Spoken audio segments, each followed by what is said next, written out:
ఏ యొక్క వర్గము, ఏ యొక్క రంగు, ఏ యొక్క భాష, ఏ యొక్క దేశమో కాదమ్మా. యేసుక్రీస్తు ప్రభువారు మోక్షానికి ఒక మార్గం. ఆయన మోక్షానికి మానవుని తీసుకెళ్ళటానికి మాత్రమే ఈ లోకానికి వచ్చాడు. కాబట్టి ఎవరైనా సరే మరి యేసుక్రీస్తు ప్రభువారిని అంగీకరిస్తే ఆయన వారి పాపాలను క్షమించేవాడుగా ఉంటున్నాడు.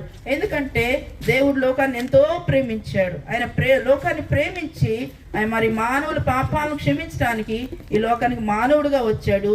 పరిశుద్ధంగా జీవిస్తూ వచ్చాడు.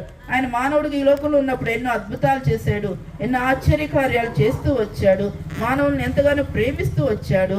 మానవుల పాపాల నిమిత్తమై తన పరిశుద్ధ రక్తాన్ని అంతటిని కూడా మరి దారపోస్తూ వచ్చాడు. కాబట్టి ఎవరైతే ఆయన రక్తాన్ని ఆశ్రయిస్తారో వారిని దేవుడు క్షమించేవాడుగా ఉంటున్నాడు.